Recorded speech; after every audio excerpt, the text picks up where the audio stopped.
ഖാദി മേഖലയിലുള്ള സംസ്ഥാന സർക്കാരിൻ്റെ അവഗണന തുടരുകയാണ്. എൻ്റെ ഗ്രാമ പദ്ധതിയിൽ സബ്സിഡി ഇനത്തിൽ മാത്രം 16 കോടിയിലധികം രൂപയാണ് കൊടുത്തു തീർക്കാനുള്ളത്. നടപ്പ് സാമ്പത്തിക വർഷം ബജറ്റിൽ വകയിരുത്തിയ 2.8 കോടി രൂപയിൽ 83 ലക്ഷം രൂപ മാത്രമാണ് ചെലവഴിച്ചതെന്നും നിയമസഭാ രേഖകൾ വ്യക്തമാക്കുന്നു. ജനം ബ്രേക്കിംഗ് വാർത്തയുടെ വിവരങ്ങളുമായി പ്രജിത്ത് മോഹൻ ചേരുന്നുണ്ട്. പ്രജിത്ത്, ഖാദി മേഖലയോടും സർക്കാർ കടുത്ത അവഗണന അത് കാണിക്കുകയാണ്. എൻ്റെ ഗ്രാമ പദ്ധതിയിൽ സബ്സിഡി ഇനത്തിൽ മാത്രം 16 കോടിയിലധികം രൂപയാണ് കൊടുത്തു തീർക്കാനുള്ളത്. കൂടുതൽ വിവരങ്ങൾ.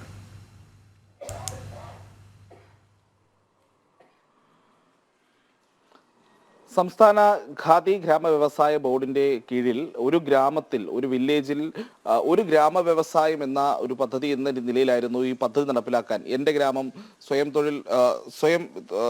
പ്രത്യേക തൊഴിൽദാന പദ്ധതി ആരംഭിച്ചത്.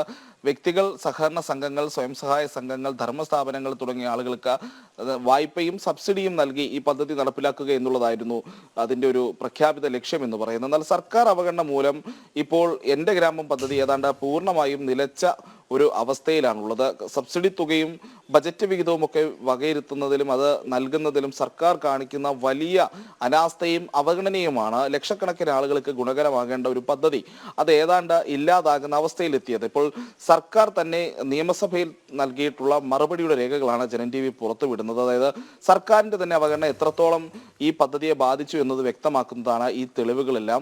ഇപ്പോൾ സബ്സിഡി ഇനത്തിൽ വരികയാണെങ്കിൽ 2024 ഡിസംബർ 31 വരെയുള്ള കണക്കുകൾ മാത്രം എടുത്താൽ ഏതാണ്ട് 16,43,68,656 രൂപയാണ് ഈ ഇനത്തിൽ മാത്രം സംസ്ഥാന സർക്കാർ വിതരണം ചെയ്യാനുള്ളത്. ഇതോടൊപ്പമാണ് ബജറ്റ് വിഹിതവുമായി ബന്ധപ്പെട്ടിട്ടുള്ള ചെലവഴിക്കലിലും വലിയ വീഴ്ച സർക്കാരിന്റെ ഭാഗത്ത് നിന്ന് ഉണ്ടായിട്ടുണ്ട് എന്നുള്ളത് എടുത്തു പറയണം. കാരണം 2024-25 ബജറ്റിൽ 2.8 കോടി രൂപയാണ് ഈ എൻ്റെ ഗ്രാമം സ്വയം തൊഴിൽദാന പദ്ധതിയുമായി ബന്ധപ്പെട്ട സർക്കാർ വകയിരുത്തിയത് എന്നുള്ളതാണ്. എന്നാൽ ഈ ബജറ്റിൽ ഇത്രയധികം തുക വകയിരുത്തിയപ്പോഴും സർക്കാർ ആകെ ചെലവഴിച്ചത് എന്ന് പറയുന്നത് 83,66,453 രൂപ മാത്രമെന്നും നിയമസഭാ രേഖകൾ വ്യക്തമാക്കുന്നുണ്ട്. അതോടൊപ്പം തന്നെയാണ് ഈ സബ്സിഡി തുകകൾ ചെലവഴിക്കുന്നതിൻ്റെ കണക്കുകളുമായി ബന്ധപ്പെട്ട് ജില്ലാ തലത്തിലുള്ള കണക്കുകൾ നോക്കിയാൽ കണ്ണൂർ ജില്ലയിലാണ് ഏറ്റവും അധികം സബ്സിഡി തുക കുടിശ്ശികയായി ഇപ്പോഴും ബാക്കിയുള്ളത്. 5,48,00,000 രൂപയാണ് ആ ജില്ലയിൽ മാത്രം സർക്കാർ നൽകാനുള്ളത്.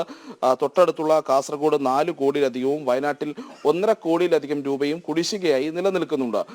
ഒരു പദ്ധതി ഒരു ഗ്രാമങ്ങളെ കേന്ദ്രീകരിച്ച് ഗ്രാമ വ്യവസായങ്ങൾ രൂപീകരിക്കുന്നതിന് കൊണ്ടുവന്ന ഒരു പദ്ധതി 5 ലക്ഷം രൂപ വരെയുള്ള പ്രോജക്ട് ലിമിറ്റ് ഒക്കെ വെച്ചിട്ട് ഓരോ ലക്ഷം രൂപയ്ക്കും ഓരോ ആളുകൾക്ക് തൊഴിൽ നൽകുക എന്ന ലക്ഷ്യത്തോടു കൂടി കൊണ്ടുവന്ന മാതൃകാപരമായ ഒരു പദ്ധതി അത് പൂർണ്ണമായും അവഗണിച്ച് ഇല്ലാതാക്കുകയാണ് സംസ്ഥാന സർക്കാർ ചെയ്യുന്നത്. ഗ്രാമീണ വ്യവസായങ്ങളെയൊക്കെ പ്രോത്സാഹിപ്പിക്കുമെന്നും തൊഴിലാളി സമൂഹത്തിന്റെ ഉയർച്ചയ്ക്ക് വേണ്ടി പ്രവർത്തിക്കുമെന്നൊക്കെ പറഞ്ഞ് അല്ലെങ്കിൽ അത് നാഴികയ്ക്ക് 40 വട്ടം പറയുന്ന ഒരു സർക്കാരാണ് ഈ രീതിയിൽ ഇത്രയധികം ആളുകൾക്ക് ഗുണകരമാകേണ്ട ഒരു പ്രദേശത്തെ ആകെ ഡെവലപ്പ് ചെയ്യാൻ സഹായിക്കുന്ന രീതിയിലുള്ള ഒരു പദ്ധതിയോട് അവഗണന കാണിക്കുന്നത്, അത് ഏതാണ്ട് ഇല്ലാതാക്കുന്ന രീതിയിലേക്ക് പോകുന്നത് എന്നുള്ളതാണ് ഏറ്റവും ദുഃഖകരമായ കാര്യം. നിഖിൽ. ശരി പ്രജിത്ത്, ഖാദി മേഖലയിലുള്ള സംസ്ഥാന സർക്കാരിൻ്റെ അവഗണന അത് തുടരുകയാണ്. എൻ്റെ ഗ്രാമ പദ്ധതിയിൽ സബ്സിഡി ഇനത്തിൽ മാത്രം 16 കോടിയിലധികം രൂപയാണ് കൊടുത്തു തീർക്കാനുള്ളത്. വിവരങ്ങൾ നൽകുകയായിരുന്നു തിരുവനന്തപുരത്ത് നിന്നും പ്രജിത്ത് മോഹനൻ.